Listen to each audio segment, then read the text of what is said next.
G'day, fans, and welcome back to the last episode of DNA Reviews, where we're talking about the old Obi-Wan Kenobi. Now, the funniest thing about this entire episode is that Aaron and I have not discussed our thoughts and views on this last episode. And in fact, Aaron is as sick as a dog right now, even as we speak. And the reason why he's sick is because he's sick of talking about effing Kenobi. How you going there, Mr. Aaron? You're hanging out on death's door. What's the deal with that?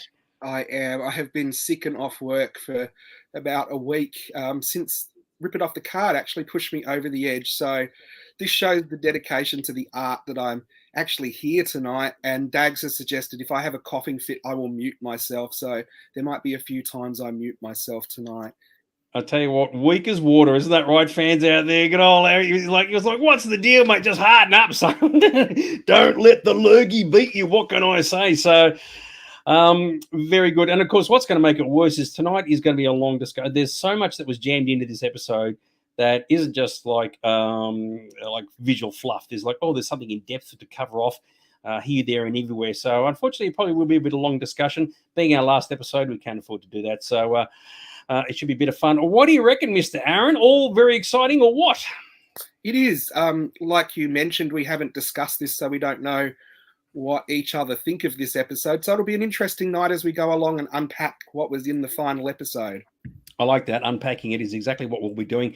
So as always, we certainly encourage people to post their thoughts and views and comments on the last episode, good old part 6. And because the story of the show jumps out all over the place, you got the Reaver story and you've got Obi-Wan's story and this other story over here. I've decided to split the whole thing up just to make it easier for us to discuss. Otherwise, we're going here, we're going there, we're going back there.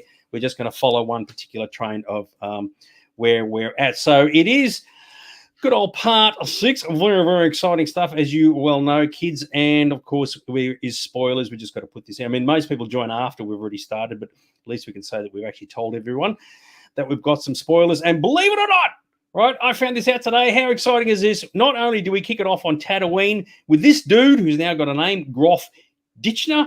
When I saw his head, I go, hang on, we've seen him before from part 1. And sure enough, he was. And he's actually the dude in charge of what we now know is the Sand Whale.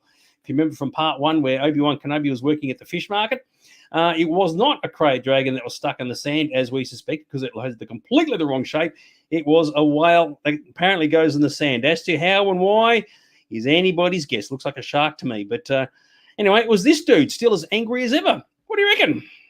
He looks like Ogre from Revenge of the Nerds. But yeah, I recognized him straight away. I did think he was going to get killed because that's sort of payback for he being mean to everyone else earlier in the series. But I wasn't sure when she came out and pushed him out of the way if he was going to actually back down because, he's the kind of person I thought might push her back, and he gets a lightsaber through the chest, which is not a fatal wound anymore. So no, it is not. So that's the funny thing. So we start the episode off on Tatooine, and that's fine.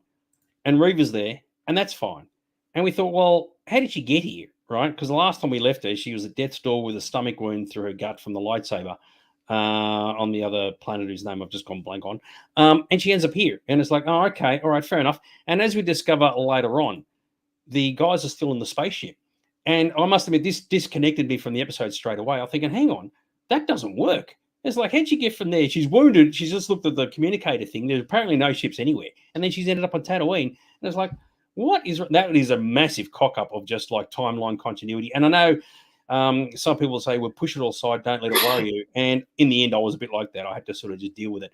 But I did think that made no sense whatsoever. So, and we've only just started the episode, and already it's just going a bit pear-shaped. Yeah. I actually think, and you must have thought about this being a film creative yourself. Do you think that this episode was filmed one way and they re-edited it into a different order?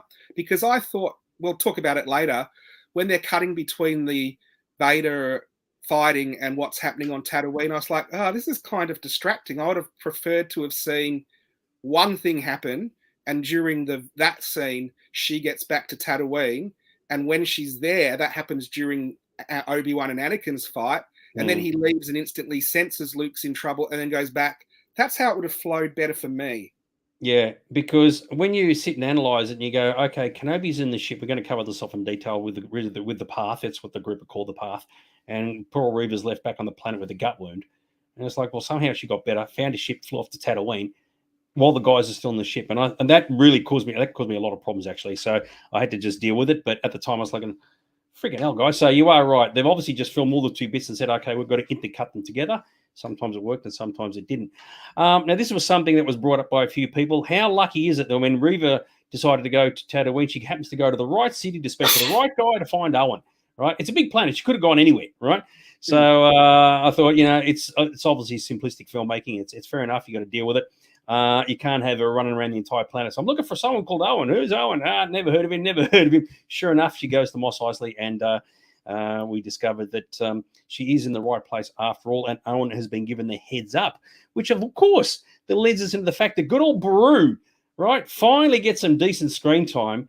Even like in Attack of the Clone Chan, he had one line, hello, that was it. Revenge of the Sith didn't get to say a word, and this one, she actually gets to do a lot more. And I think of the two, she was an excellent character here. So not only does it says there a decent role, but she actually took charge of everything. And I thought, she is actually a lady not to be trifled with. And I thought that was actually really, really good. Yeah, I don't know if they did bring it up, but didn't Reva, when she interrogated him in the first episode, he say he was Owen Lars and his family was on a moisture farm? Yeah, true. But, I mean, I don't know. Did he actually? Yes, he did say he was Owen. She came. All right. Well, maybe that's how they got around it. So she's actually come back to the city where she found him. Yeah, that's what I thought. All right, then. If that wasn't there, that's a pretty big fluke. Yeah. No, okay. I might retract on that one. That's all good. Because I just thought, how lucky is it?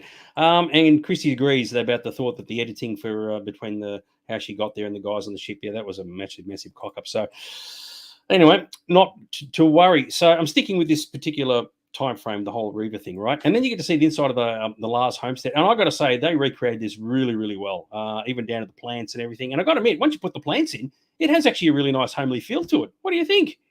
Well, it is a hotel, isn't it, that you can go and stay in, and they've got the original set decorations. Some of them are still there. I think they did a really amazing job. I was looking at going, did they go back to Tunisia and film this there? I don't think they did, but it was good enough for me to be thinking that. Yeah. I mean, you look around, and of course, this is 9 years before New Hope, and you go, that's fine. But everything looks roughly the same. And I thought, good. Yeah, they wouldn't have flown back to Tunisia just for this. That's what they got the volume for, and they would have built the set. But they did a really good reproduction of it. And I think, considering it's the first time we've seen actually inside the homestead since the New Hope, that's actually really kind of groovy, because I think in Attack of the Clones, we didn't sort of see it that much. Revenge of the Sith, we didn't. So I thought it was kind of cool. We actually got to see the inner workings of the Hobble, which I thought was really, really groovy.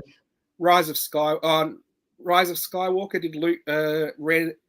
She was outside, wasn't she? Oh, she may have. Yeah, but then it was all abandoned and all busted up. Yeah, it was all abandoned and filled in, I think. But I think it was really good, really evocative, and good to see. And like you were saying, it was good to see Bonnie Pierce actually got to do something after 20 years of waiting to see.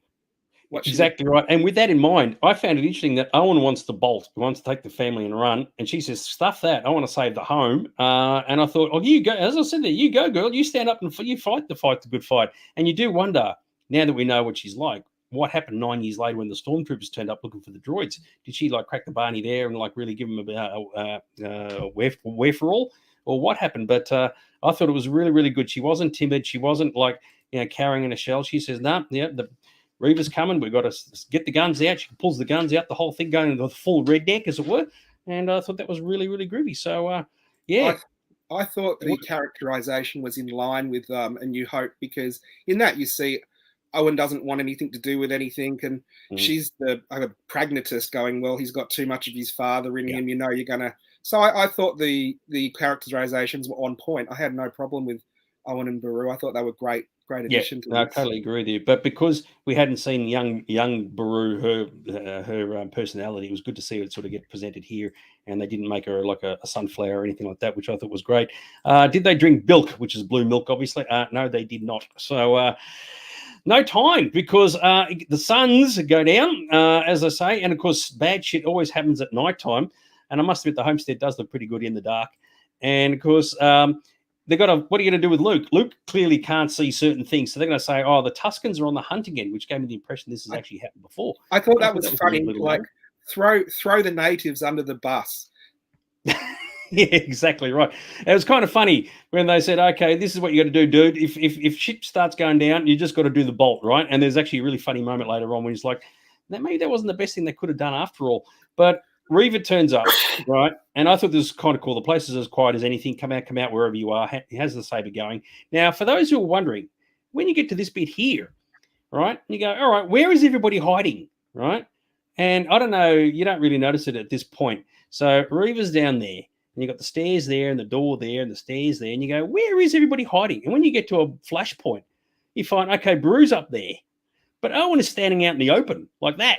Wouldn't it have been better around the corner here instead of two of them shooting from the same direction, one from this direction and one from that direction?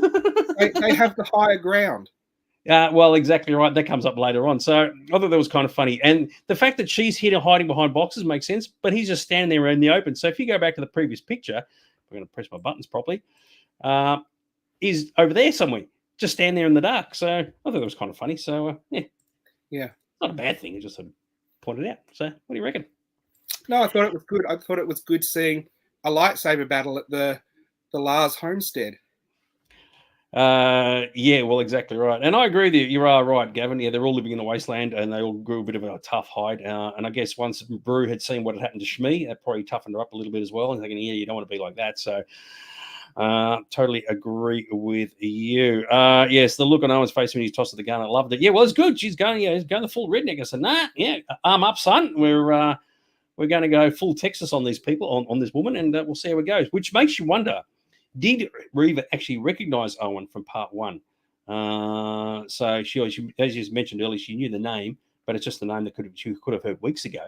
When she turned up, she go, oh, dude, it's you. So I do find that interesting. And, of course, yeah, the irony being that she threatened the family, Owen and the family, back in part one. It was a bit of an empty threat. And now, of course, it's actually happening for real. And I thought, there's that, what you call interesting symmetry. So what do you reckon? So it was a foreshadowing, which they do a lot in Star Wars. Yeah, exactly right. Now, she runs into the room. Luke has done the bolt at the top. Now, when they said Tuskens are attacking the thing, I thought the one thing you don't want to do is run across the desert because surely they're going to be others. Single file or not. It's probably not the smartest thing he could have done. But I guess, yeah, what else are you going to do? So, what do you think? Did Luke have a line of dialogue in the whole series? No, yes, he does. At the when they go and pick the place earlier on where they said, Owen says that he broke something, and Luke does respond, but I can't remember what he said. Yeah, it was in the junkyard shop. Yeah. So very, very cool. Now, following on this entire thing, so Luke has bolted, right? He's just gone. Reva has run after him, and of course, if you get to the Rocky Canyon, Luke's at the top, Reva's at the bottom. Right, and she uses the force, knocks the poor dude out, and he falls down the hill. Okay, and of course that is just so lucky. And it's a very dark shot, right? Luke's actually just there. It's like, how lucky is it that he didn't get to see a lightsaber for continuity? Can you imagine redoing the lines from the original trailer from A New Hope, saying, "Oh yeah, lightsabers! I've seen one of these before, about 10 years ago." Yeah, it is one of those things. It reminds me of Smallville, where every episode Lana would get knocked out conveniently when Clark turned into Superman or did anything amazing, only to not see anything and wake up just when all the action's finished. It's a plot device that happens a lot in science fiction and fantasy. Yeah, and look, it does work. I mean, we're not being critical, we'll just point out the obvious. And I thought it was kind of funny. It's like, how are you going to deal with this situation, right? And it kind of works. And it kind of doesn't, and there's a lot more to it. We're just sort of covering this in a very, very superficial form, but we'll get into some deep stuff later on. Shane said, good to see Shane joining the show. Owen got his leg wounded too, which he's still limping from an episode 4. Oh, okay, didn't twig on that because he falls off the gantry, doesn't he? Yeah. Oh, well done, well spotted. So the detail in the show is actually quite good. They've really, really thought about a lot of things other than the very start with the friggin' Reva getting to Tatooine and the ship still flying. But their attention to detail has worked out quite well. So we get to the pivotal point where Reva is about to crack the shits big time and give good old Fluky Luke the lightsaber treatment. But of course, at this point, we're all asking, why is she doing this? she doesn't know who he is, who Luke is. She's got no idea that it's Anakin's kid. The message that Bale said in the hologram was just simply someone of importance to be looked after by Kenobi. Didn't say who it was. So it's not a great, I mean, we as the audience know, but it's not making a great deal of sense as to why she wants to kill Luke, for justice. What kind of justice? So this is, if there was a weak point in this storyline, this particular one, this is it. It makes no sense. Now we know where they're going with this because eventually she sees herself in Luke and she can't kill him and she's going to get redeemed and all sort of business. But the justification to get to this point is very flawed. And I think this is one of the reasons why a lot of people said Reva did not work out as a very good character. Out of all the cast, all the characters, she's definitely the weakest. So did you see it that way? Look, I assumed that she put 2 and 2 together and worked out what they were talking about. But the whole thing is a really long stretch. No one knew that he had married Padme. No one knew that she was pregnant. No one knew that she had a baby. No one knew that there were twins. And no one was supposed to know that they got split up to different places apart from Yoda, Obi-Wan, Bail Organa. We don't even know if his wife knew where Leia came from. And I guess Owen and Beru, and none of them are going to tell anyone. So there were a lot of, I guess it's a long bow to draw to think that she worked it all out. Yeah, and because the funny thing is, we as the audience know that nothing's going to happen to Luke because he's got to appear in the next movie. So it's all a bit of an empty threat, and we've discussed this before. We don't know how things are going to transpire. And of course, we as the audience know, oh, that's the son of Vader. Oh my God, you can't kill him. But when you sit and analyze, you go, hang on, she can't know. There's no way in the world she could know. And even taking a wild guess doesn't make sense. How can Anakin Skywalker? I mean, she doesn't even hear Luke's name get mentioned. So it's not they saying, oh, this is Luke Skywalker over there. Bing, I put 2 and 2 together. She's just gone hunting after this kid. And I don't recall Luke being mentioned by name in Bale's message. I think it was just like the boy on Owen's farm, if I recall. So a few people have picked up on it. And I agree with Christy here. Yeah, it is flimsy reasons. So it's a shame because the second storyline, which we're going to cover off in a few minutes, is the Obi-Wan and the Vader storyline, is very, very strong, whereas this one is actually very, very weak. It's almost like if you cut all this out and got rid of it and just went with the other one, it'd probably be more of a satisfying show. You don't really need this. It's good for the fan service. You see Owen and Beru and the homestead and whatever. But in the end, it's like, all right, if you removed it all, would that lessen the show? And the answer is probably not. So I still had more issue with I'm getting revenge for Vader killing children by going and killing children. That's like Anakin when they go, we can't kill Palpatine. We've got to put him before a trial. And then Palpatine goes, now go and kill all the Jedi. And he's like, yep, I'll go do it. It's that Star Wars logic that happens because it's written that way, not because it makes any particular logic. Yeah, no, exactly right. So Shane has said that Reva also had good mind reading abilities. Yeah, that's fine. I got a problem with that as indicated at the start of the series, but I can't anybody saying, oh my God, this is the son of Vader. So it's a little bit too convenient, a bit too contrived. And I think most people will agree that, especially compared to the other storyline, the B story or the A storyline, it is a bit on the weak side. So anyway, not a scene that would have fixed it if she returned to Tatooine and found the cave where Obi-Wan was and then opened up all his stuff and then found something in there about the twins, and then the light bulb goes off. Just an extra scene would have made so much better. The thing that I find really disappointing is because it's on a streaming service, they can run these shows as long as they want. They don't have to be 45 minutes or 50 minutes. So they shouldn't cut anything out. It could have been in there. It wouldn't have mattered. Yeah. Anyway, so Gavin has said about they could have used drone droids like Darth Maul did, but that requires more screen time, as you were saying, and it does take the chase factor out of it. I found this kind of funny, right? So when you lose someone, right? So Luke's buggered off into the desert, and now it's a very dark sequence, but you got Owen and Beru standing there calling out to him. Wouldn't you think one would be on one side of the camp and one would be on the other side? Doesn't exactly, Luke over here and Luke over there. It's like, dude, if they're on the other, if he went the other direction, he's not going to hear. I don't know. It was just one of those things I thought was kind of funny. I thought it was weird. Obi-Wan turns up after hearing them calling for him, and the first thing he says is, where is he? And they're like, well, they don't know. They're calling for him. That's why they're calling for him. So I thought that was a strange piece of dialogue too. Yeah, and as we're going to cover off in the other storyline, Kenobi does get back after his confrontation with Vader, and he's gotten back damn fast. I mean, he says, oh my God, Luke's in trouble.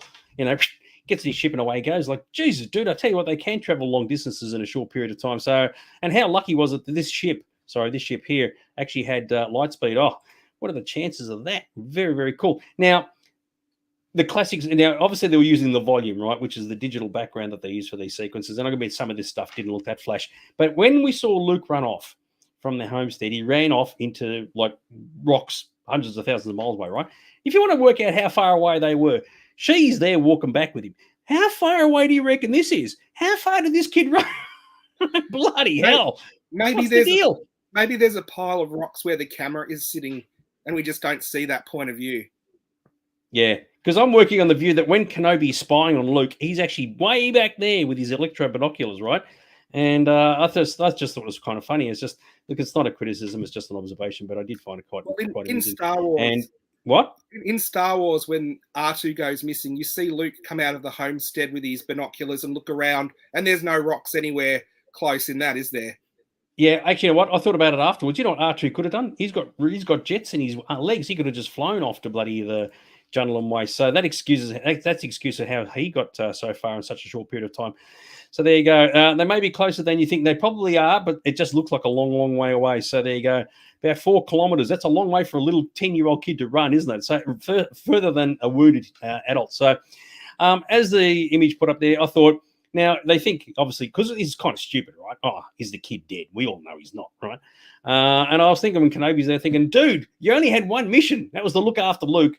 You've done a Mickey whoop, and now he's carked it on your watch.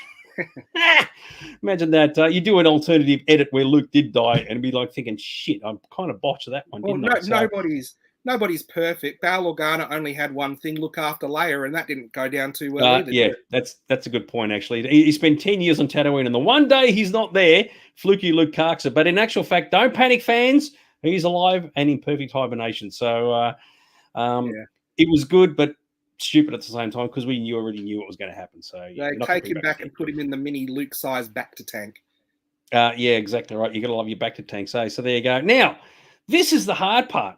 Reva does the whole breakdown. I couldn't do it. You know, she was thinking about the lost younglings when she was a kid and all that. I get all that, right? You know, but the question is, what are you going to do with her now? She's done a lot of bad deeds in the past 10 years. And as someone else had pointed out, well, she's actually too dangerous to be kept alive because she knows that Anakin is Vader and all the rest of it. And she may or may not know who Luke is. But it's a little bit too convenient to say, all right, you're now free of all your burdens. Off you go. Knock yourself out. Where's she going to go now? What's she going to do? So, I don't know. It seemed unusual. I mean, clearly Kenobi wasn't just going to kill her there and then, right? We've kind of got that. It's not the Jedi way. But it's a little bit simplistic. And I don't know. I think some people will be sitting there scratching their heads going, yeah, I don't know. I think Disney should reward her by giving her own series. You think so? Well, that's the rumors, isn't it? But so what? You got a person who was a bad dark force user who's now a good person. If I'm trying to think of the right language to use, you can pick any other character for that. So just someone who's just introduced into this particular series. I don't know if it would sell. I don't think people would be interested in it. I could be wrong, but no, it is one of those things where I did think this was a legacy series with legacy characters, and I was a little bit disappointed how much they focused on Reva. But I guess they do need to introduce new characters and have new storylines. Otherwise, it becomes a bit too incestuous as well, doesn't it? Well, that's right. And remember the rationale of all the storylines we've seen. She kidnaps Leia to drag Kenobi out of hiding, to get hold of Vader, to kill him. That doesn't work. So she comes to Tatooine to kill Luke, even though she doesn't know who Luke is. You tell me where the logic of that. How does that work? I have the perfect ending. She breaks down and she apologizes to Obi-Wan, and they hug, and she goes to walk away, and then that giant Harryhausen monster from Boba Fett comes out of the sand and breaks her neck and drags her under, and that's the last we ever see of her. Yeah, so there's definitely a school of thought to say whether she should have died somehow or other or not. I mean, we all think she should have carked it in the last episode, but they needed to put the threat in. I get that, right? Someone's going to threaten the homestead and threaten Luke, even though we already know what the outcome's going to be. I said last week, oh yeah, she'll walk into the homestead and the other and Brew and Owen will just plug, bang, dump, she's dead, done. But in the end, she chases Luke, and it was all kind of pointless. What would have been a much better redemption for her character arc is if after that she discovered that the Inquisitors had followed her because they let her live to find Obi-Wan again or whatever, and then she had died in the town protecting their identity. And that would have been a good story arc, going from, trying to kill the kids to redeem the kids to save the kids from the Inquisitors and the Empire. And that would have been a good way to wrap it all up. Yeah. It's definitely the weak part of the entire thing, considering she was the main antagonist, and she sort of, once Vader came on the scene, she became secondary. And it's like you need to just write her out and get rid of her. Focus on the core part of the story, and this is not the core part of the story. I agree with Christy. No more spin-offs. I totally agree with you on that one. I tend to think if they made it, nobody would watch it, so it wouldn't have anywhere near as much interest as anything else. Hang on. Gavin said, what the captain with Kenobi also time with Owen and Brew being cooked, not just because of hunting the droids. And what? With what has happened in yep, okay, I'm not entirely sure where you're going with that, Gavin. You're just pointing out the obvious fact there. Princess Reva of Disney Star Wars, yeah, exactly right. So she chucks the lightsaber out on the sand, right? And I thought, mate, lightsabers in the Tatooine desert. How many we got there now? Kenobi had his couple stashed in the sand. This one's there. What's her name? Ray puts a couple in the sand as well. What is the deal? And did Kenobi pick up this up and go, oh, you know what? I'm going to stick this in my hovel hanging on the wall. I mean, you need to do a digital version of Ben's hovel from A New Hope and actually stick it in the background. Or he pulls out the saber and said, oh, your father wanted you to have this when you're old enough. Oh, hang on, wrong one, son. Turns it on and there's a red blade instead of a blue blade. Go, hang on. I can't. Sorry, young Luke, I kind of cocked that one up. What you need is Belloc 2,000 years from now pulling all these priceless lightsabers out from his archaeological dig. Yeah, well, that's exactly right. So, she chucked her saber away and she's going to be... I mean, of all the things that she's done, we discussed this last week, of all the bad things she's done, does that suddenly mean she's going to heaven and not going to hell? I don't know. Anyway, yeah. I could see a lot of people who were watching this episode thinking, you know what, need to just get the Reva shit out of the way. Let's get back to the core part of the story, which, funnily enough, is where we're heading to now. So that was what happened on that side, right? Yep. Now, at the beginning of the episode, when we had Reva on Tatooine, we go, oh, okay, has some time passed? That's cool. And we discover our dudes are still stuck on the ship, right? And it's like, how long have they been on this thing for? And it's like, mate, it's as I said there, it's like a battleship chasing a ferry. It's like they should have caught this thing ages ago. So I didn't get this at all. It's like, what's the deal with this? It's like a Star Destroyer can't catch this thing. It has no hyperdrive. And when the worst part is when you get inside, there's no panic, right? Yeah. It's like everybody's just casually just sitting there doing their thing. The hyperdrive's not working. They're kind of a bit sort of juicy fruited.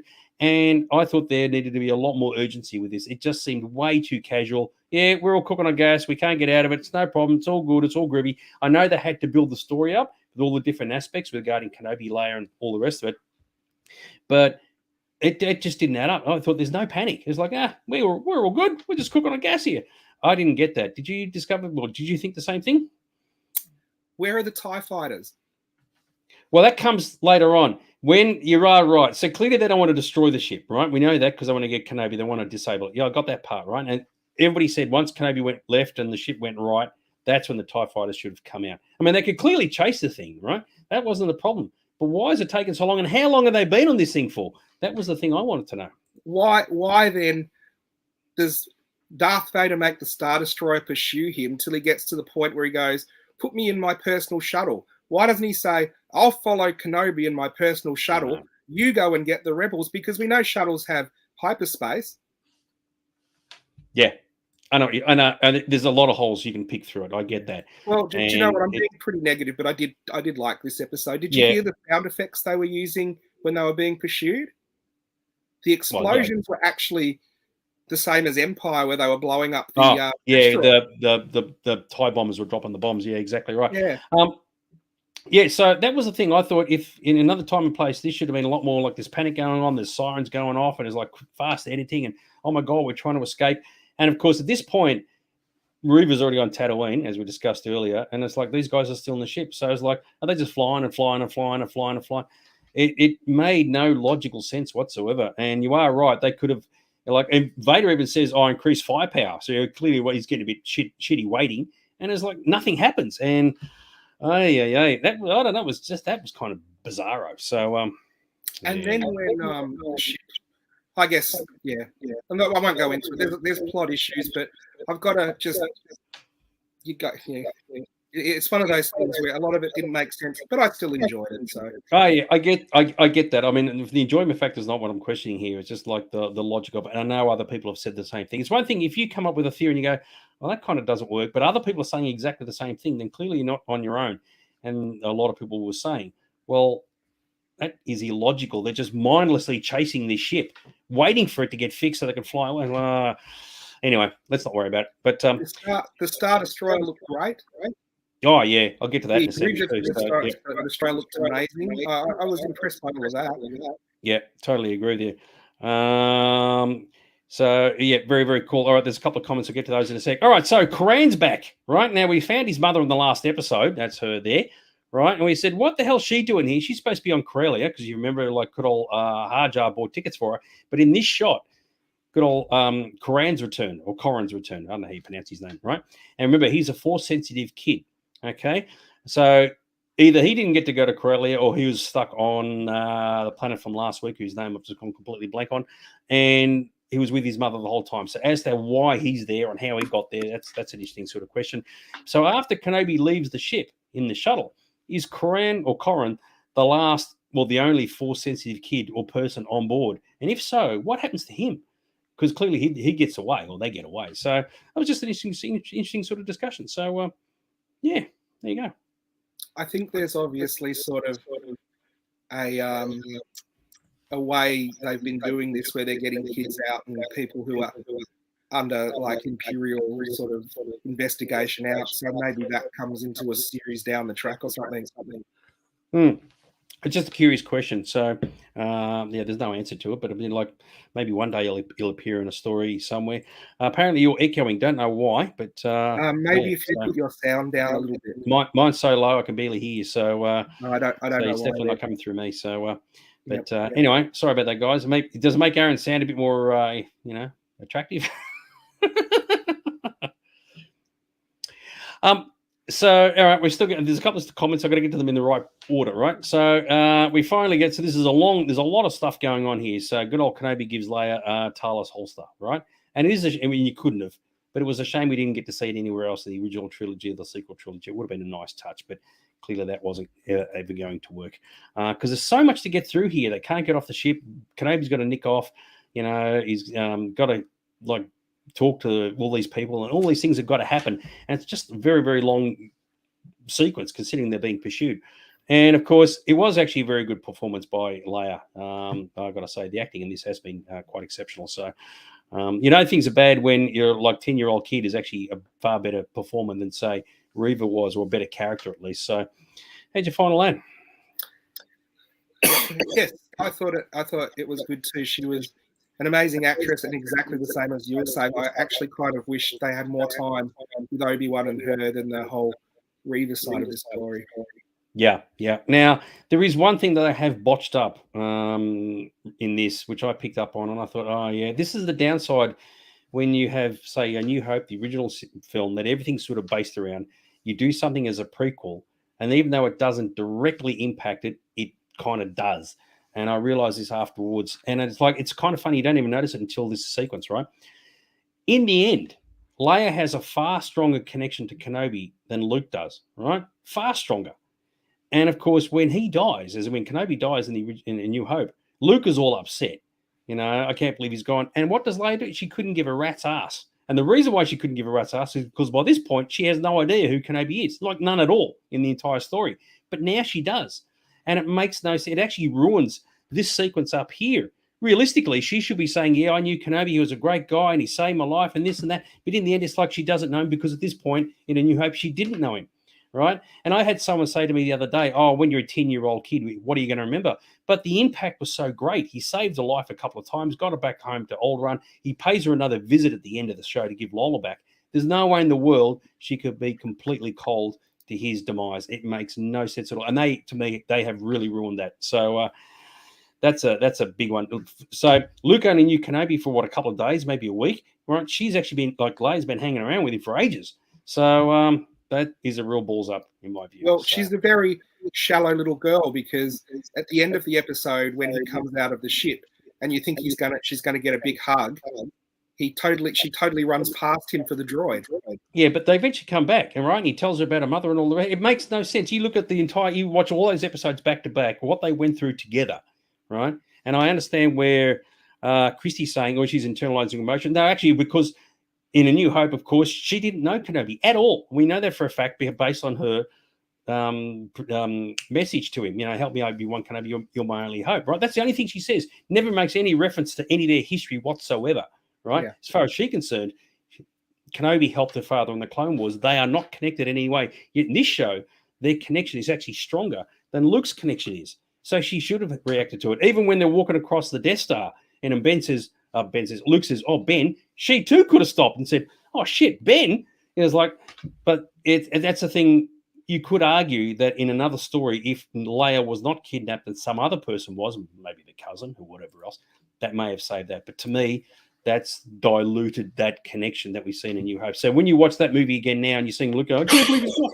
You'd be thinking, well, Leia, you're pretty, there isn't anything you could have done. Is that all she can say? So, yeah, I reckon they kind of balls that one up, kids. So when Luke gets her out of the cell, she has no interest in Luke. But as soon as she mentions Obi-Wan Kenobi, Ben Kenobi, where is he? Done. Yep. That's as far as they get. They get any further. I mean, you look at that hug, and that's just one of many, right? She is clearly emotionally connected to him now, and by the end of the show, yeah, I reckon that of all the continuity parts, it doesn't break continuity, it doesn't upset it, but it does have a bit of a hammer, a bit of a nail into it. And I thought, yeah, you kind of screwed the pooch on that one, kids, because originally we said episodes ago, oh, maybe he just rescues her and he takes her back to Alderaan and there's no connection. She doesn't even know his name's Obi-Wan. Well, clearly that's all changed now. So anyway, if there's a botch, it's probably just up there with all these Star Wars coincidences like Anakin built C-3PO and things like that. Yeah. I know. I hear. So anyway, it was just that's how I sort of saw it. And I'm not the only one who thinks the same way. It's like she doesn't even know who he is. In actual fact, she knows him better than Luke does. So there you go. Anyway, Ben pulls out the license, the saber. It's good to see they're still as shiny as ever. He's trying to work out what he's going to do with it all. And of course, we've got the dude, Roken. And Kenobi says that he's a leader. And you do wonder if he could have a spin-off series. He's like, forget Reva, give this guy a spin-off show. So, yeah, you do wonder where he ends up because you remember the Alliance is still very, very young at this point. You wonder where she's going to end up. So, what do you reckon? I'm thinking you won't even see him ever again, ever. Yeah, exactly right. But it's just funny. There's almost they drop on a carrot there to say, oh, yeah, you could be a great leader, keep on leading. And he says, yeah, I'm going to. You go, okay, would you become like a super general in the Alliance or something? So, somebody we don't see at any other point. Meanwhile, back on the Star Destroyers, right? Now, this comes back to that whole thing, right? Vader says, nah, one ship's gone left, the other one's gone right, stick with Kenobi. And the Grand Inquisitor, who we have lovingly called the Grand Inky, he knows what's going on, right? He says, no. Follow the other ship, dude. I mean, that's the path. That's where all the baddies are. And, of course, Vader's saying, no, go follow Kenobi instead. And, of course, this actually highlights the fact that, like in A New Hope, lower level officers can still talk up to Vader. It's not like in The Empire Strikes Back where he's knocking them off left, right, and center. So I do like the fact the Inquisitor showed a bit of resistance here, and Vader being so single-mindedness, which is what Adzi was saying here. He had tunnel vision. He didn't care about the rebels. You're right. He's gone completely. I know. I'm sticking with Kenobi no matter what. Even though logically you would argue, well, why don't you just send some TIE fighters off to the other ship and capture that? I know. And as mentioned, even though it's out of focus, you can clearly see the Grand Nikki. He's going to put a phone call through to the Emperor straight after this going, mate, you should see what your Dark Lord is doing. He's gone off the rails. If I was the Grand Inquisitor, I would be saying to Vader, Obi-Wan is only leaving to draw us away from the rebels. Just follow the rebels, and Obi-Wan will have to come back to us. That's a good point, actually, yeah. So I think a lot of people thought the same thing. You got this enormous ship, which in this instance I put here because it is a beautiful image, and to their credit, it is an Imperial 1 class Star Destroyer. You can tell from the big gantry at the top here, which is the same as you've seen in New Hope. You're thinking all that ship, all that firepower, and they said, no, we're just going to go off to the left instead of sending some dudes off to the right. Oh, I know. Who makes these things? Well, you know what?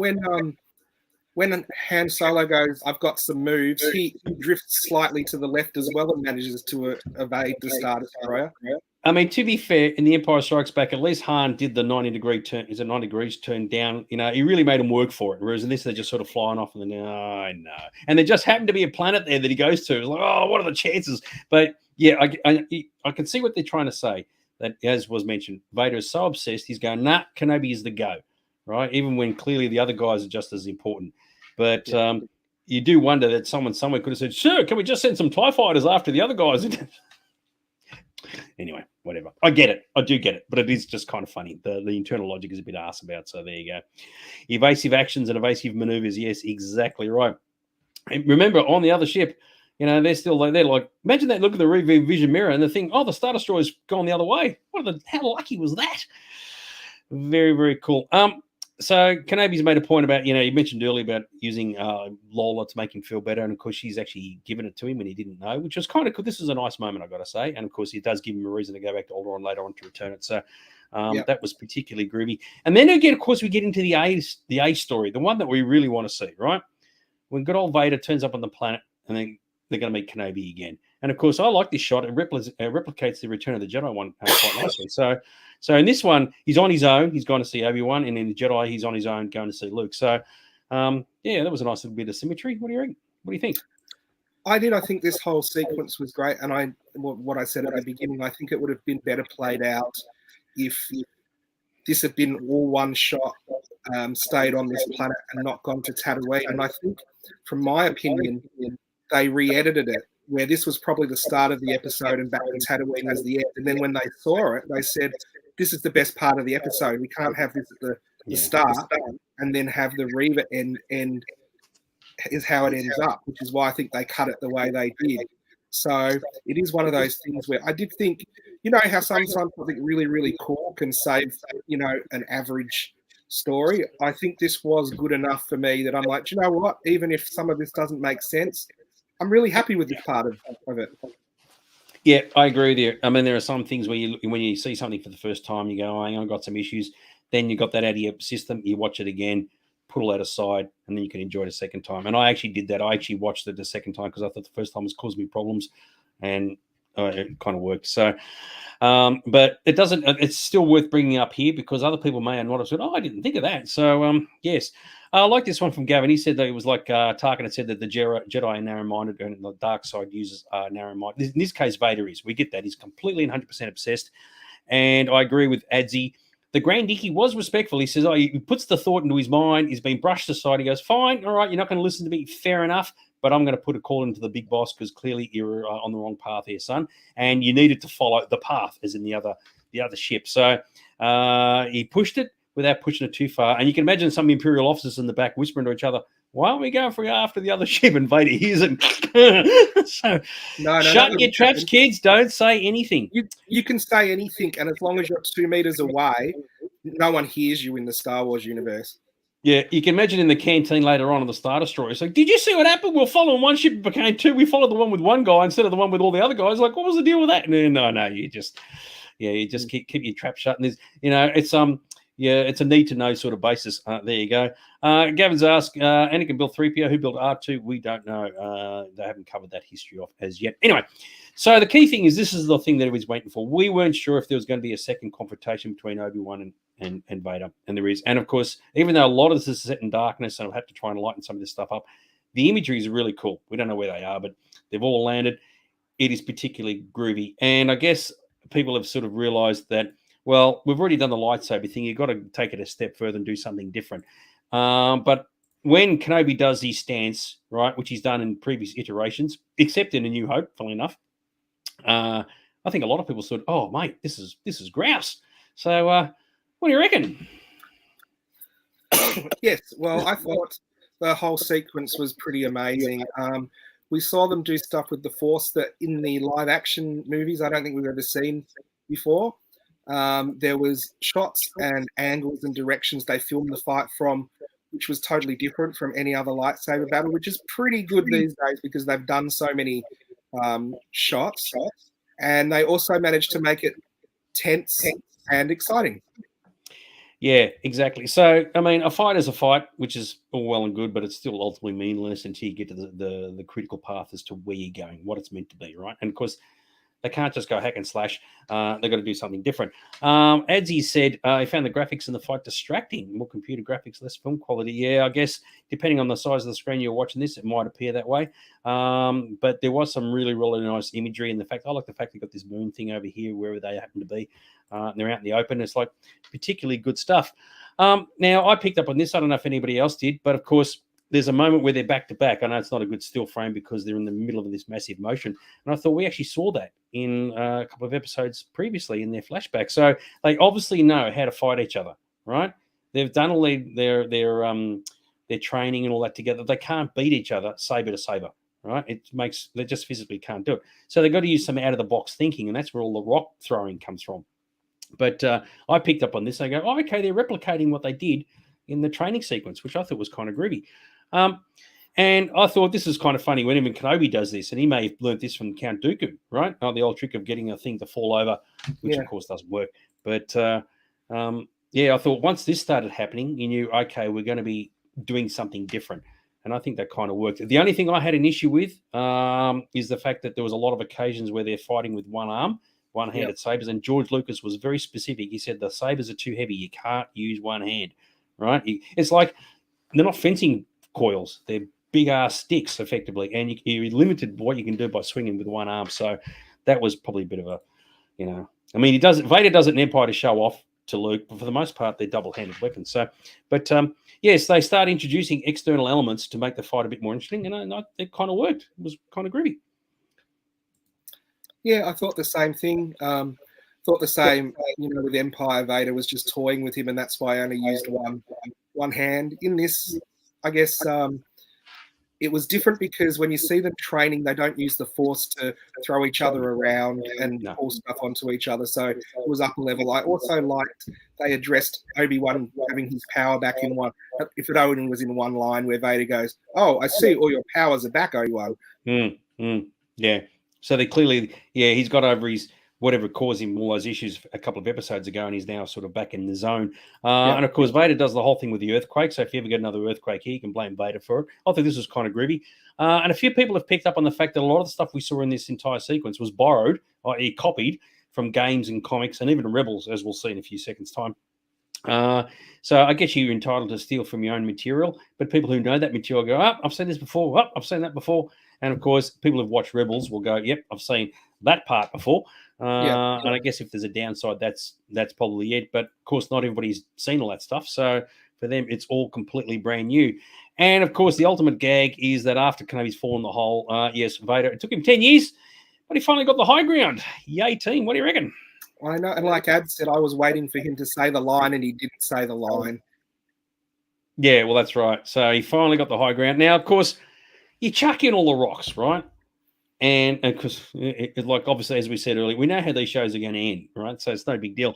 And I thought to myself, Vader, dude, you've clearly never read a Star Wars script, right? No one is ever dead in the galaxy far, far away until you see their body. And even then, that doesn't mean they've carked it. So, whatever.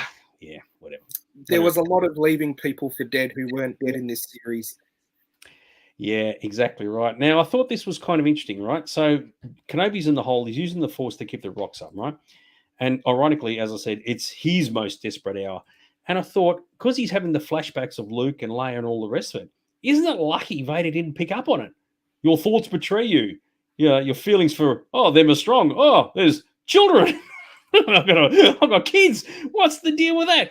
Oh, that could have ended really badly. What do you reckon? Wouldn't it have been funny if Vader said, "Your thoughts betray you. Now I'm going to track down your children and kill them too"? Yeah, exactly right. So you do wonder, because, obviously he worked in Return of the Jedi. Vader picked up on what Luke was thinking at the time. Kenobi's thinking this. I mean, obviously it didn't happen and it wouldn't have worked. But if the movies had never been made at this point, and this was like the start of this, you could be thinking, oh, shit, he's picked up on the fact he's got kids now. So, I'll tell you what, that was a get-out-of-jail-free card. Maybe the rocks blocked it or something. Who knows? Anyway, so we're still going. And Kenobi sneaks up on Vader, exactly like what he did in Mapuzo. And, of course, a lot of things replicate what's going to happen in the movies. And, of course, this happens to Luke in Cloud City as well. The fight bashes on. They're having a good time. Now, this was interesting, right? A lot of people thought, oh, this is really, really groovy. The problem I thought is, hang on, he's going to use the rocks for attack. And you can't use the Force for attack. And at this point, Obi-Wan's cracking the shits big time. He's not the happiest camper in the world. I thought, oh, dude, you're skirting on the dark side, son. What do you reckon? Well, all he did was what Ray did with lifting all the rocks up, and he just threw them at Vader instead. Yeah, but fine. But you're using the Force for attack. You are physically picking them up and throwing them. That's attack. That's breaking the rules. Aren't you using the Force for Vader? No. He's using it for attack. Vader's on the other side over there. I mean, you look at this picture here, right? Vader's way over there. Obi-Wan's way over here, and he's just pulverizing him with all these rocks and go, oh, dude, mate, you're skirting on the edge. I mean, it was a good sequence. I'm not being critical, but it is I don't think that was an issue for me. I think Vader had done the same thing first. Yeah, but Vader can. Vader's a bad dude. He can do that. It looked good. It's no biggie, but it's like he's sitting there going, oh, dude, where are you going with this? And he was pretty unhappy. And it's been suggested that the rocks weren't exactly 100% solid matter because some of those rocks would have weighed bloody hundreds of tons.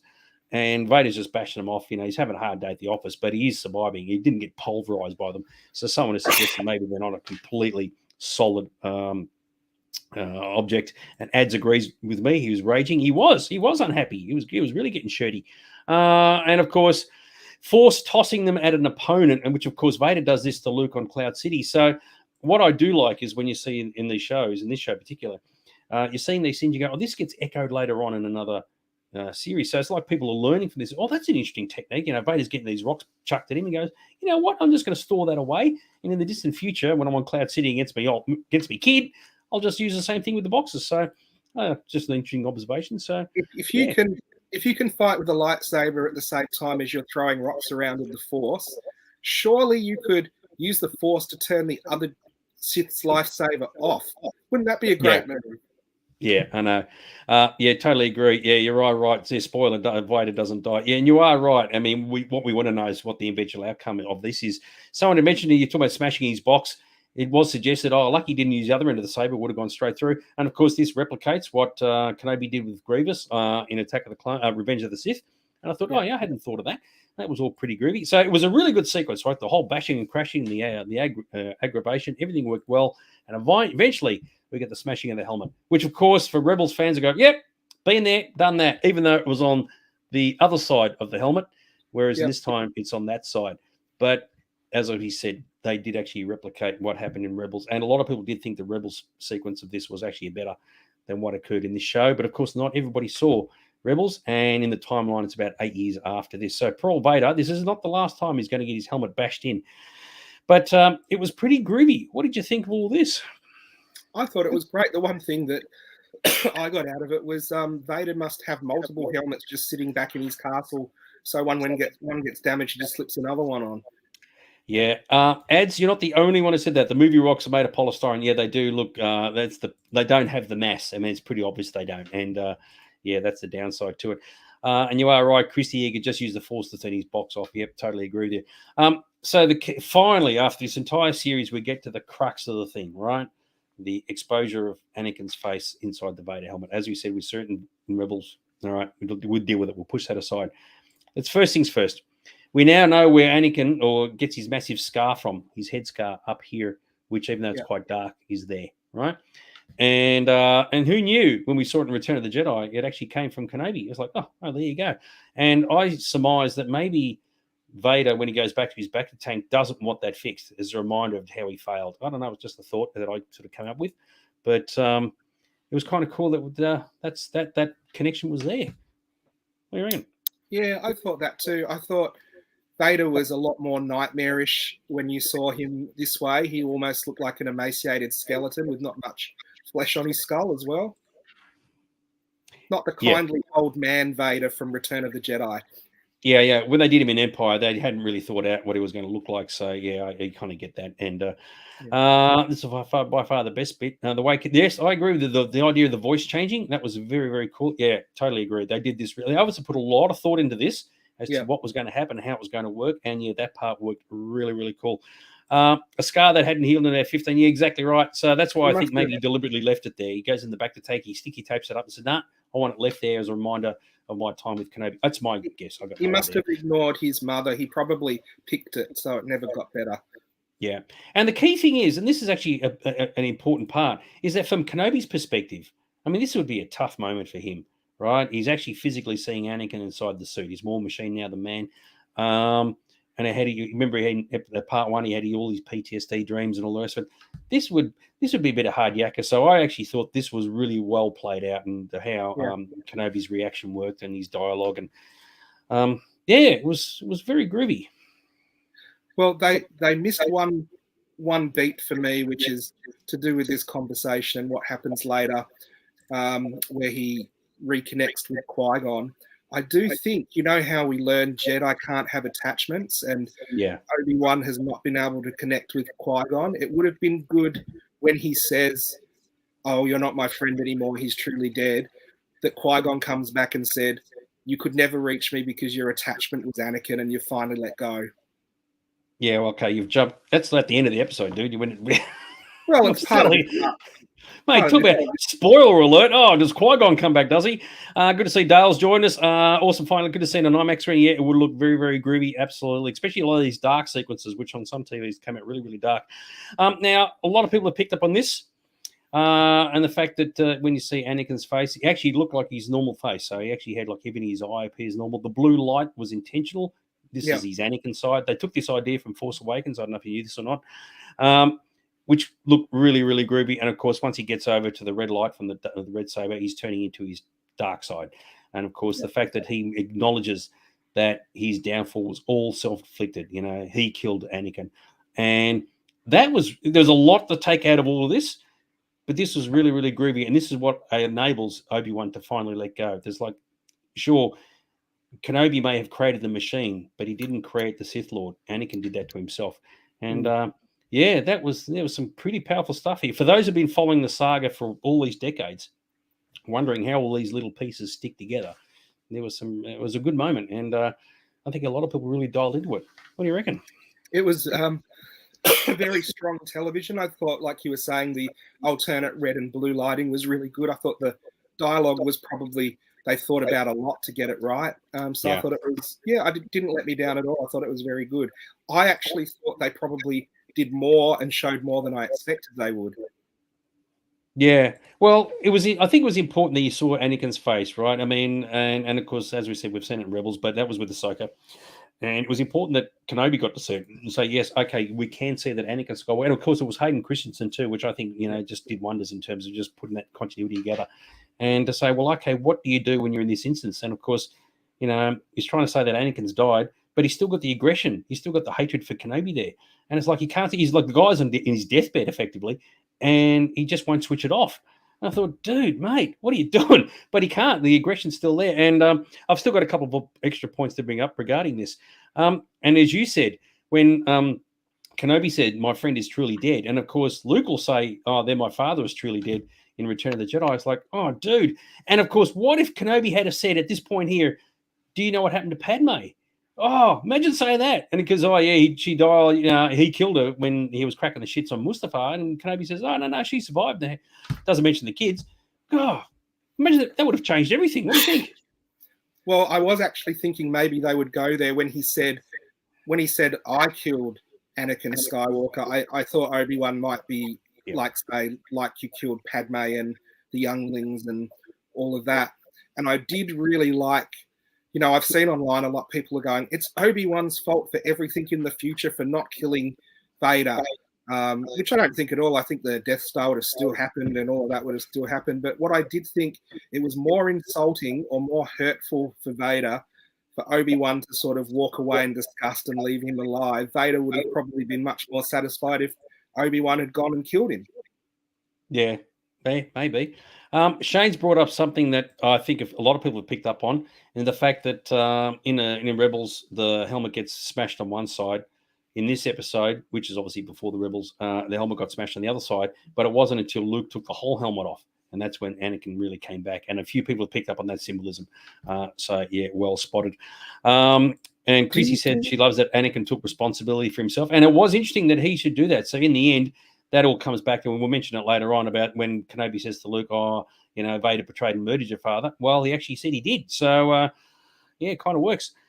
Do you think that stuff where they say and it wasn't until Luke took the helmet off that he truly returned. Do you think the filmmakers really thought that deeply into it, or do you think it was just a coincidence? It's just a coincidence, right? I mean, yeah, it was a way. It was the whole redemption thing, which is what the whole thing's about. The cracking of the helmets was just fluke. I mean, I don't know if they looked at Rebels and said, "Oh no, he's cracked one side of the helmet. We've got to crack the other side," or whether they did it deliberately on the right side so they could show the scar on the helmet.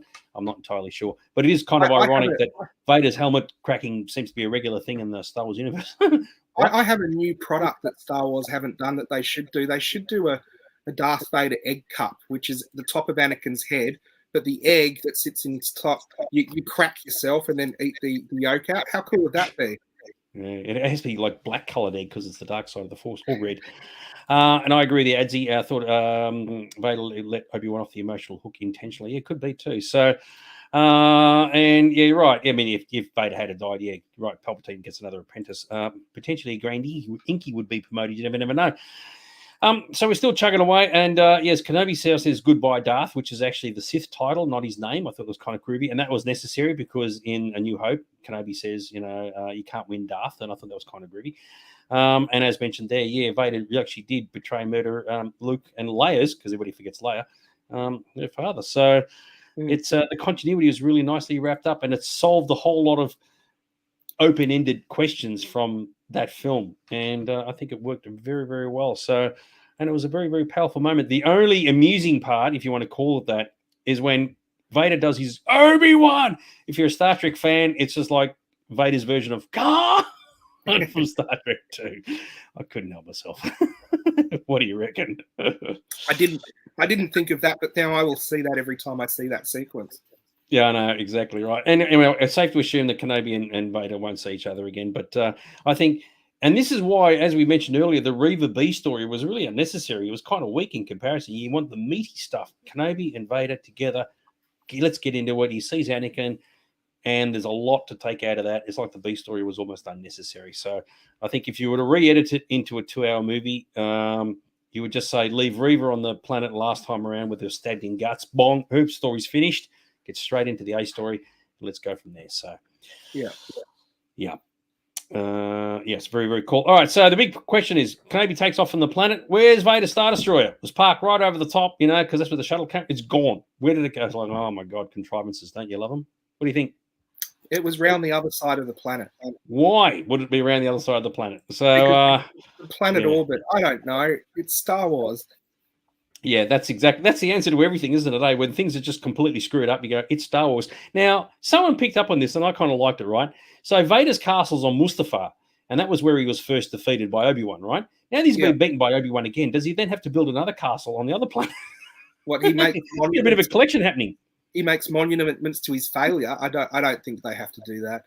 No. Well, I mean, the fact that he has his castle on Mustafar of all places, I think is kind of cool. And of course, Palpatine finally comes back, the old Emperor, and it's quite simply the Emperor's way to say to Vader, get your head back in the game, son.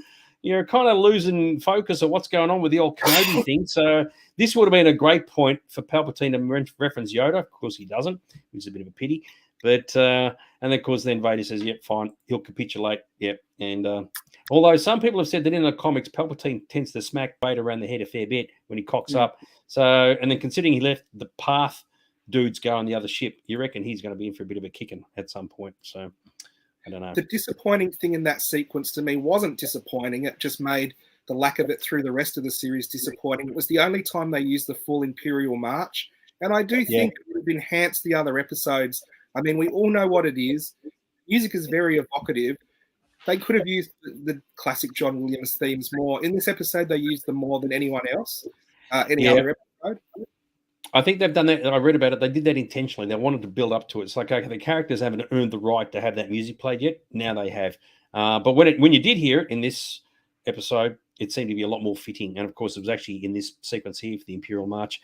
And I did like the fact that poor Vader, on his own, he's small and insignificant, and he's still a learner. I thought that was a good way to finish it, actually. He'd be sitting there going, well, yeah, I kind of botched that big time, didn't I? So he's there's a lot for him to think about. So I thought that was actually finished off really, really well. So, yeah. Yeah, I thought it was a fitting end to the series for Vader.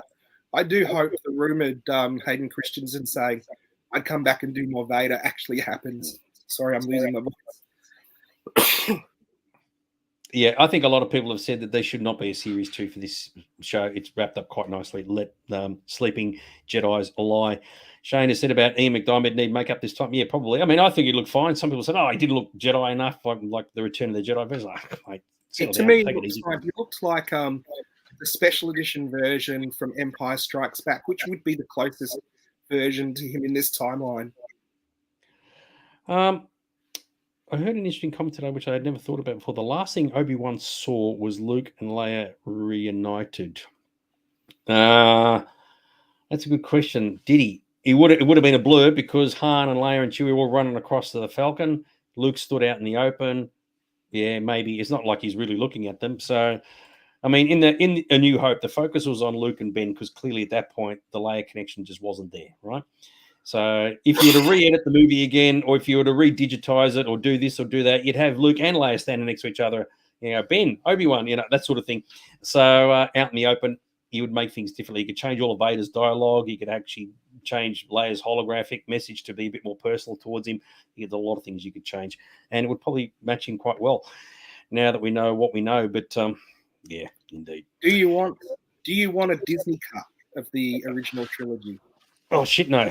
If they did, I wouldn't watch it. It's like, nah, stuff that. The original version is the way to go. So that's why you can't tamper with that. You've got to be very mindful of what you do so you don't impact the one movie that everything surrounds. It's kind of funny. It was made 45 years ago, and it is the central focal point for everything. Everyone refers to A New Hope as being the key part. It's still referenced in the dating system, 0BBY or whichever. And that's a key thing. So the moment you do something that impacts that, that's why they said, with River, it's important that Luke does not see a lightsaber, right? If he does, that just destroys that whole continuity of A New Hope. That'd be like sacrilegious. So, yeah, they kind of got close, but they didn't. So good on for that. Yes. You can't do that. It's impossible. Yes. Anything to make a few extra bucks, they could certainly do it.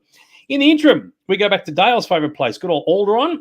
You can never get sick of looking at Alderaan, which is particularly creepy. I've got to admit, I thought these sequences were really, really nice.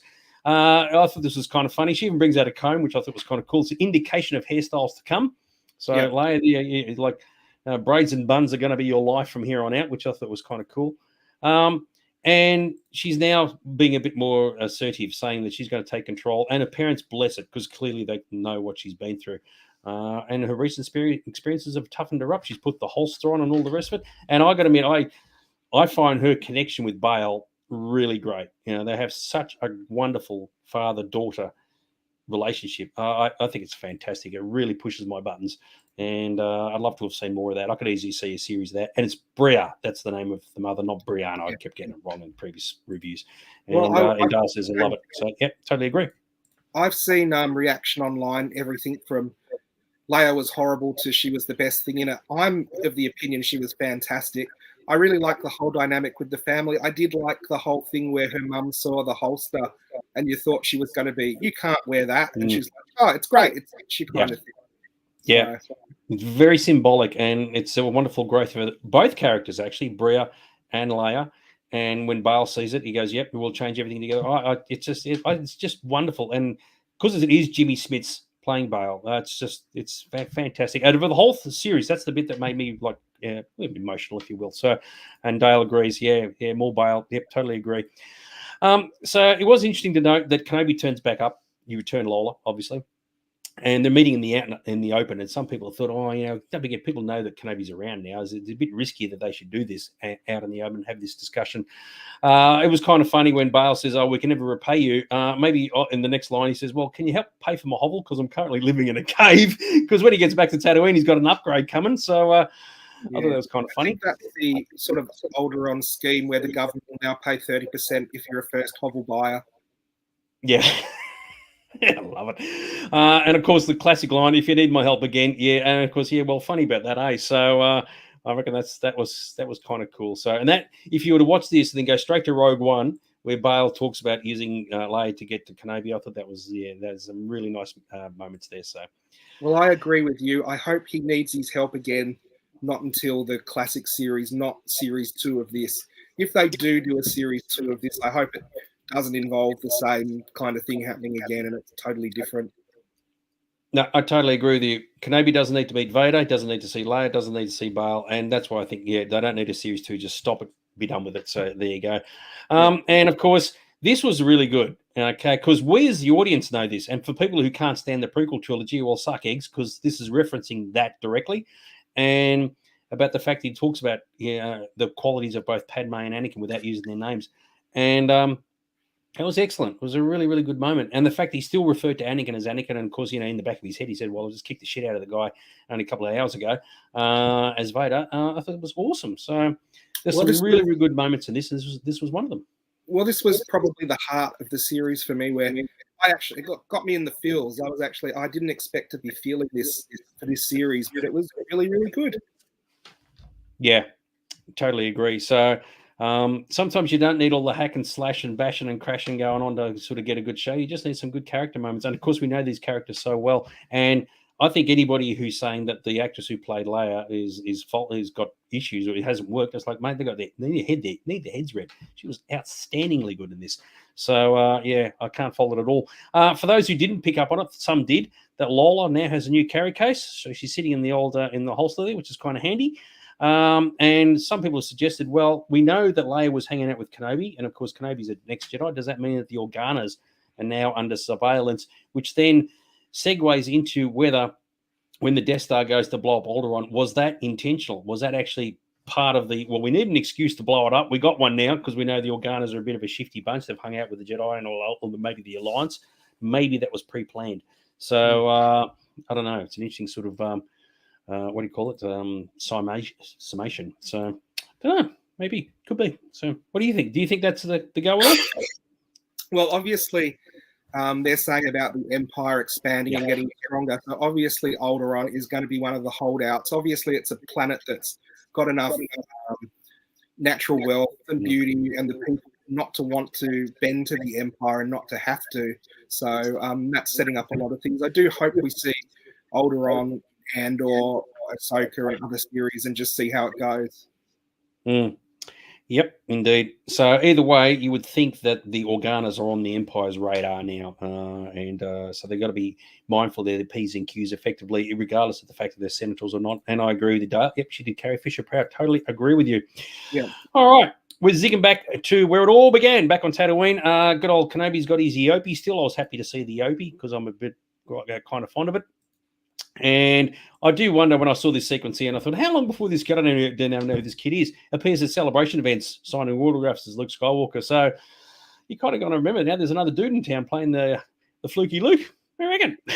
Yeah. Do you remember in the first episode of these reviews what I said the last scene of the series would be?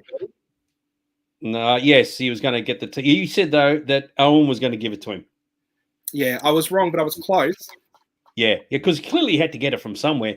And, of course, that just brings up... The circle is now complete, right? And, yeah, it was very, very groovy. And of course, so he gives the T-16 to Luke, who's still playing with the New Hope. Because when you watch New Hope, you had no idea where it came from. Now we do. I reckon that's absolutely spectacular.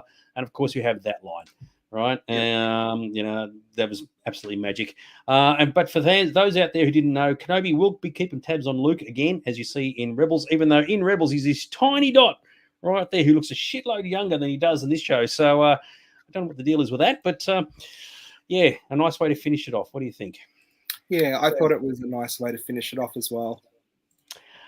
All right, we're way up here. Bail did what?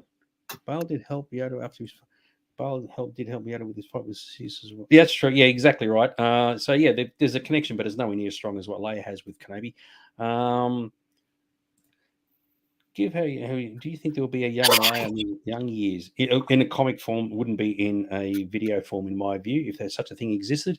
Whereas young Biggs, we don't know yet. I mean, they might not be friends yet, so that might happen a bit later on. Biggs' dad is the owner of the Sand Shark Kitchen. Yeah. I do agree that a Leia series might not be a bad idea, but I don't know if you would have it as a child. You maybe have her a bit later on in her teenage years. She does appear in Rebels, after all, for those who don't know. I mean, everything happened in Rebels. So Leia does appear in Rebels, and there's a lot of story there you could play with, absolutely. But casting in that would have to be pretty spot on. Good stuff. Yeah, hope you get better soon. We like him with his husky voice and his coughs and his tics and everything else that's going on. So Qui-Gon appears. Now, even George Lucas said he can't because he wasn't prepared for it when he died. That's the reason why Qui-Gon didn't vanish when he got killed by Darth Maul. This is what Lucas said. Maybe as the voice, but the physical embodiment wasn't meant to be there. But be that as it may, the reason why we know now Qui-Gon didn't appear is because Kenobi had to get the baggage off his chest effectively after Vader. Once he got the whole Vader Anakin thing out of the way, Qui-Gon can finally appear. As he said here, it's taken you long enough. So it was good what they did it, and Liam Neeson coming back, absolutely fantastic. But strictly speaking, it wasn't meant to happen. But yeah, better guy, pretty groovy. I think a lot of fans loved it. What do you think? I think you can't complain about Liam Neeson coming back to the Star Wars universe. Yeah. I mean, it is splitting hairs as to whether you should or shouldn't, but the fact that he did was kind of cool. And of course, we do know that he obviously has to teach Ben how to become a Force ghost because Ben will become one eventually. It would have actually been better if Obi-Wan had gone to Qui-Gon and said, Leia's been taken. And then Qui-Gon could go, I've got experience in this. You're an idiot. Yes, here's a list I drew up earlier. Yes, very, very good. And of course, he rides off into the sunset. But don't panic. Okay, it's not the last time that Kenobi's going to have an adventure because Maul, once again, in Rebels, everything happened in Rebels, whether you watch it or not. Maul's got to catch up with Kenobi, and they've got to have a bit of a bash and crash as well. So Obi-Wan's got a few fans of his floating out there, and he's got a there's more adventures and fun to come. I thought Qui-Gon was a bit flippant. Yeah, I know. Maybe it could have been done a bit differently. Are we going to ask Christy to give us her yawns? Yeah, in a second. It was great to see Qui-Gon again. How about Mace Windu? Well, the last time we saw Mace Windu, he was falling out of a window somewhere on Coruscant, so it didn't end that well for him. Now, Christy, when you have a moment, can you send through your yawns, please? But in the interim, there's a couple of things I wanted to bring up. Some additional thoughts and questions that I just wanted to just highlight here. So just for people to ponder over when we look at the series. So firstly, some people have asked this. The youngling Reva, was she healed by Grogu? Because clearly she survived the lightsaber to the guts. And after all, they were in the same place at the same time, i.e. the Jedi Temple in Order 66. Don't know whether she did or not, but it's something to sort of just chuck out there for those who want to postulate. There was a theory that now if Reva's going to turn to the good side, she's going to start hunting down all the other Inquisitors, although by Rebels, most of them actually die in Rebels. Once again, everything happened in Rebels, so like it or not, it is all canon, and that's why it happened. And, of course, the Grand Inky dies in Rebels. That's why we knew he didn't die in this series. We now know it's clearly why Leia named her son Ben. Makes a lot more sense now. So that was a nice little homage to Mr. Kenobi. So when we saw The Force Awakens, I go, Ben, okay, is it Kenobi? Is it not? Now we know absolutely for sure it is, which is pretty groovy. Someone had also made a point of saying that after Luke had let go of the Force in The Last Jedi, he actually reverted to being like an old version of Owen because he was the only adult father figure he could relate to. I thought that was an interesting one. So, just one of those sort of subtle notices, bits of information. What do you think, old son? You put a lot of thought into those. They're all interesting things to think about. Probably all of them are right. And who knows if they were thinking that when they made any of the episodes, but they definitely do fit into the scenario that they've shown us.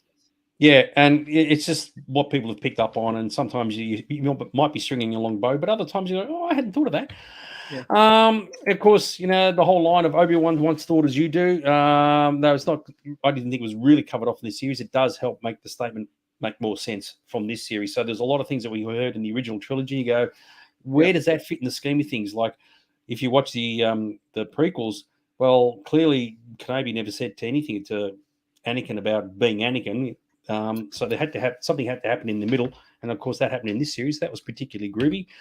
Someone mentioned about also that Reva couldn't kill Luke because she couldn't save her friends during Order 66. But of course, she works in the Fortress Inquisitorius, and down in their trophy cabinet, they've got a youngling in that. So maybe she doesn't go down there very often. But it's sort of an interesting contrast way of looking at things. What do you reckon? Probably one of her best friends. Could be too. This one's a good one, right? Kenobi wants Luke to kill Vader, right? And Luke says in Return of the Jedi, I can't do it, Ben. I can't kill my own father. And of course, Kenobi, then the Emperor's already won. Yeah, Kenobi left Vader alive twice. So what's the deal with that? So good on you, Kenobi. You can't, after 2 battles, still couldn't kill Vader. I'll get his kid to do it. It's all good. Unbelievable. And finally, Kenobi did. Some people have postulated as to whether Kenobi realized that it was actually Luke who had to save Vader from the dark side of the Force by bringing balance back to it and destroying the Sith. Even though, as we know from the sequel trilogy, it doesn't. Yeah. Hey, it doesn't because of the sequel trilogy. Yep. That undoes absolutely everything. So very, very cool. Dale said a poor young Reva. Yeah, well, it didn't end well for her. Imagine that, getting two lightsaber things to the guts. Like, was it 19 years apart or whatever it is? Unbelievable. Very, very cool. All right, so we got our yawns. So Christy's given us her yawns.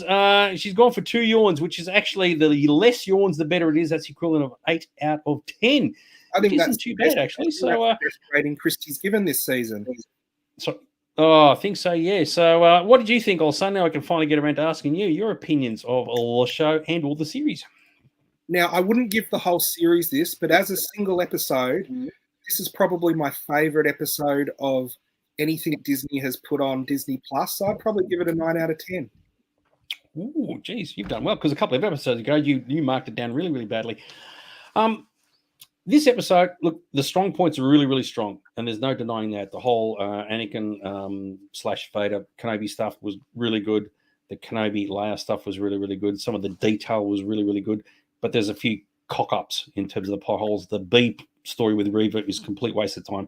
And the whole thing at the start, how she gets to Tatooine and the ship's still flying in space, I can't ignore that. So it's a shame, because they actually sort of bring it down from my perspective. And even though I was forced, I thought I've got to watch this again to sort of get my mind back into the game, as it were. And I did enjoy it the second time around, just pushing all the negatives aside. But those negatives are still there, and you can't just ignore them. They're a part of the story. So I myself, I don't know, I'm looking maybe 7, maybe 8. I don't know. I'm not entirely sure. But it was a shame. The good stuff was weighed down by the weak stuff. But this good stuff, as I said, was really good. So, but the links to put everything back together so you can then relate to the original trilogy was excellent. And I really appreciate it. And the details, you go, oh, Vader's scar on his head came from Kenobi. Oh, the T-16 model came from Kenobi. That's fantastic. I love that. And Beru finally making an appearance is a bit of a hard ass. Awesome. And Owen being there. Yeah. And the fact that they used the same actors the whole way through was really, really good. So, yeah, there's a lot going for it. So just quickly, for the series, what did you think? I liked it, but it was flawed. There was some of the sequences were better, seen separately than when you put it into the actual whole. There were probably 3 amazing episodes and 3 episodes that I didn't think were very good at all. So it could probably be cut into quite an amazing 2-hour movie. I'd probably give it a 7 out of 10 overall. Yeah, I think I'll think the same way. I still believe the first episode was excellent. I love that. And we discussed that in our first review, the whole Kenobi's PTSD and the fact he's living a menial life and in this sand whale and all this sort of bizzo. I loved it. And I agree with you. I think if someone somewhere is able to re-chop this into an actual film and just focus on the positive, or not the positive, well, the important parts, it'll just come out much, much better. But in terms of series, you compare this to what happened with, say, the Book of Boba Fett, which was a bit of a sort of like a schmozzle all over the place. This is vastly superior. And of course, it's the one episode, the one series that everybody is waiting for, right? It is like after this comes Andor, right? And most fans won't be interested in Andor at all. And if they are, it'll be like, oh, I'm curious, but I'm not hanging out for it. Whereas this was the bee's knees. This had to work, as we said at the very start of our reviews. And I think it has.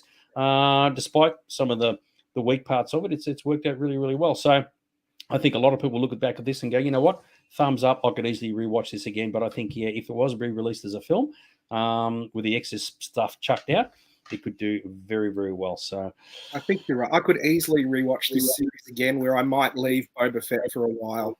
Yeah, I think most people will forget about it. Christy said overall 5 yawns. That's like 5 out of 10. Yeah, no, fair enough, because I know there were some issues that Christy had.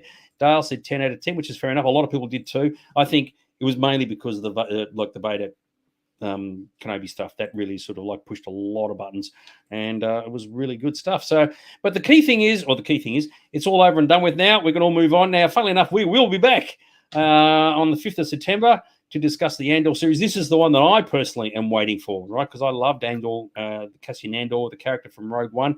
I wouldn't be surprised if a lot of fans just go, you know what, I'm just not even interested. Most people don't even know who he is. So the general public certainly won't know. But this is one that I'm very keen to see what they do with. And yeah, so we'll be back discussing episodes of that when the time comes. There you go. What do you reckon there, Mr. Aron? And people are saying you need to go and get a doctor. Yeah, what kind of which doctor would you get? A doctor who? I have been to the doctor. I'm in isolation at the moment. So there you go. Very good. Yeah, exactly right. Yes, good stuff. Dale's mentioned about Andor as well. I tell you what, I am hanging out for that one. So, but yes, they've done a good job with KENOBI, and well done to them for that. Any final words that you want to mention about the KENOBI series before we sign off for this evening, Mr. Aron? No, I just think, just so everyone knows, Dags and I can be quite critical, but we absolutely love Star Wars. So we would probably watch any Star Wars that came out, apart from maybe the Reva series, right, Dags? But thanks for being with us for the last 6 weeks, and thanks especially tonight for putting up with my horrible voice and coughing. Oh, it's okay. I think you sound like Kim Carnes or something like that. It brings out the colour of your eyes. You are absolutely correct. I mean, we analyse these things and we'll pick out bits that don't work and we'll say why things don't work. But by the same token, if things do work, we'll go, mate, that is awesome. And one thing this show, the whole series, it looked good. It always looked, the world building was excellent. I mean, sure, they're using the volume for a lot of it, and there were some bits you go, okay, maybe it was a bit weak here, or a bit weak there. But overall, you really believe you're in the galaxy far, far away. And if you can achieve that, then half your problems are solved. Put all your characters in that you recognize from previous series or movies, and it's like, mate, you can do no wrong. So absolutely fantastic stuff. So with that in mind, we are going to buzz off. Let Aron go and have a lie down because he needs a Bex, a BEX Bex. We'll party hard rock on. You won't see us next week, but be sure to join us in about 2 or 3 months' time when we're back to talk about Andor. So it should be very exciting stuff. Okay, and that with that in mind, we'll leave you all to a party hard rock on. If you've got nothing better to do, stick on a bit of a New Hope and get to that galaxy far, far away. All right, see you guys. Take care. Good night, guys.